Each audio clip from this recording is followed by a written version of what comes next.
Hello guys! Hello Gemini! Welcome dito sa aking channel, Kapalaran 888 Gemini. Alamin natin kung anong messages, vibration, gabay, energy para sa inyong lahat.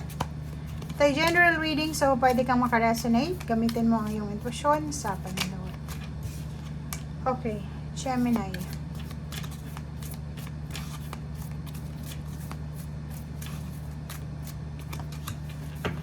Okay. Gemini, naghihintay ka ba? Kasi parang yung iba sa inyo dito, Gemini, it's either naghihintay kayo ng trabaho, naghihintay ng offer ng relationship, naghihintay kayo ng travel or kung ano pa man. So, sinasabi ng baraha sa'yo na be patient guys, okay? Sa last 2 weeks ng March, huwag tayong magmamadali, huwag natin apurahin yung lahat, huwag natin kontrolin ang sitwasyon.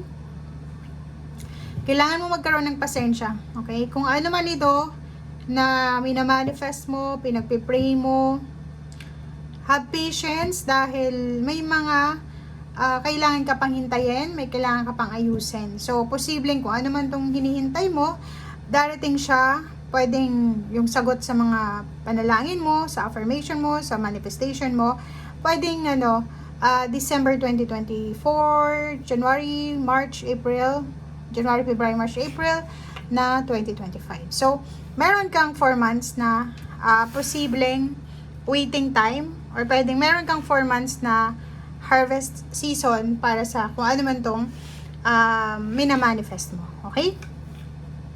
So, habang wala pa ito, habang naghihintay ka pa Gemini, allow yourself, allow your true self to shine because you're awesome. Diba? Yung parang sinasabi sa'yo ng barahan na hindi ibig sabihin na hindi pa dumarating yung pinagpipray mo sa ngayon is maging sad ka na, maging, di ba?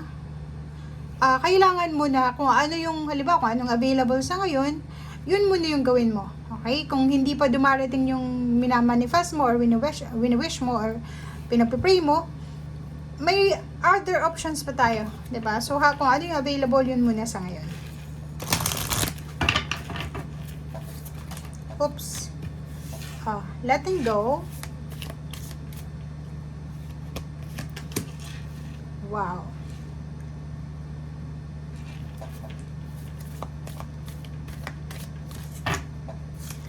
Gemini. Diba? So, individuality din to eh. At ang dwelling in truth, I stand in the light of truth. So, parang individuality to. Be true to yourself.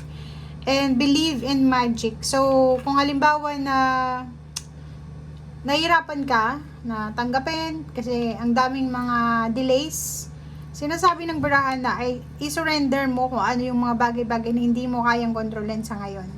Yung pasensya natin, kailangan natin na doblehin, triplehin, tenfolds. Kasi hindi tayo, parang wala tayong control sa ngayon. So, kailangan mo lang na maniwala sa magic, maniwala ka na lahat ng ito na minamanifest mo, lahat itong dinidreams mo, lahat itong pinagpipray mo, ay ibibigay sa'yo ng Panginoon. So, ang magagawa mo sa ngayon is go with the flow. 'Di ba? Go with the flow, let go with the flow, let God. And yun lang. And gawin mo kung ano yung nararapat sa ngayon. Okay? Huwag kang mawala ng pag-asa.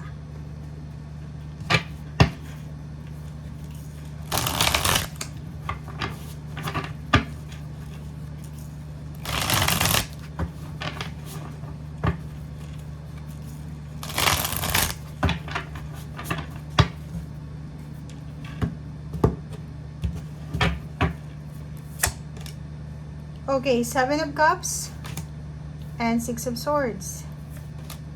Wow. So, di ba? Kung makikita mo dito, sinasabi ng baraha na huwag nating madaliin. Kalma lang tayo. Kailangan nating kalmahin. Like, halimbawa, gusto mong umalis sa isang sitwasyon. Gusto mong mag-change ng career, mag-change ng relationship. Yung parang halimbawa, isa kang estudyante, tapos atat ka na sa graduation mo, na makapagtapos ng pag-aaral kasi gusto mo nang magtrabaho. Kung nasa 3rd year ka pa lang na college or 2nd year, diba? Imposible yun na madelayin mo siya. Kailangan mo siyang hintayin. So, dito, sinasabi ng baraha na kailangan nating kalmahin ang ating sarili. Okay? Isipin mo na marami kang choices sa buhay. Diba? So, wag nating madaliin yung mga changes, yung mga pagbabago na gusto nating mangyari sa ating buhay. Okay, research.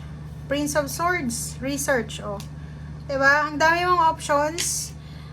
If yung gusto mo sa ngayon is hindi pa available siya, pwede kang maghanap ng ibang options.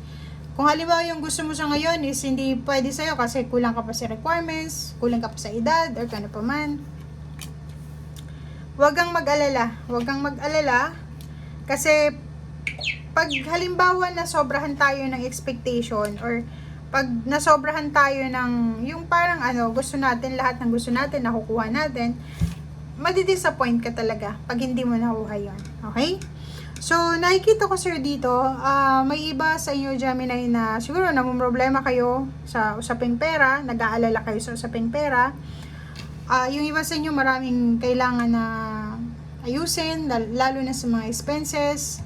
Ang iba sa inyo dito is, namumroblema sa pera and hindi makatulog, or parang ganun tawag dito.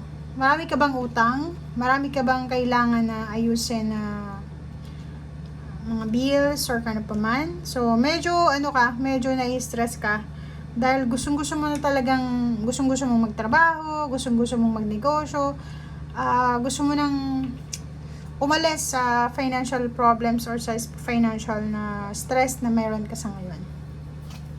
Okay, so strength card, yun, magpakatatag ka daw. Be courageous, be strong. Yun ang kailangan mo sa ngayon. Kailangan mong ipaglaban. And 7 of Swords, huwag mong hahayaan. Yun nga, be true to yourself. Huwag mong hahayaan na dahil sa problema mong ito, sa pera, problema mo sa relationship, or yung medyo impatience na nararamdaman mo, ay masira nito yung masaya mong pamilya. So, make sure, Gemini, na kailangan natin na unahin natin kung ano yung importante sa ngayon. And kung ang problema mo pera, wag mong hahayaan na dahil sa problemang iyon is nakawin ng problema mo sa pera yung kaligayahan na mayroon ka sa pamilya. Kasi minsan 'di ba, pag may mga problema sa pera, nagiging stress yung tao, tapos nagkakaroon ng kaaway sa pamilya, yung parang ganun. So, make sure na pag-isipan natin ang bawat desisyon, action, and yun nga, be patient guys, be patient. Yun yung pinaka mensahe sa'yo ng baraha Gemini ngayon is kailangan mong magkaroon ng sobra-sobra, doble, triple, tenfolds na pasensya. Kailangan mong understanding, kontrolin mo yung emotion mo, hindi yung sitwasyon, diba? Kasi yung sitwasyon, wala kang control dyan, wala ka talagang control diba? Ang kailangan mong kontrolin is yung emotion mo. Kasi pag hindi mo na-control yan, yun nga yung sinasabi, na nakawin ng problema mong ito, etong pamilya mo. So, ibig sabihin, masaya yung pamilya mo ngayon, pero may problema lang kayo sa pera, bigla kayo nagkawatak-watak, diba? So, maayos man yung problema mo sa pera, wala na nag-away-away na kayo. So, wag mo i-sacrifice yung family mo dahil sa problema na to sa pera. Okay? Thank you guys. Bye!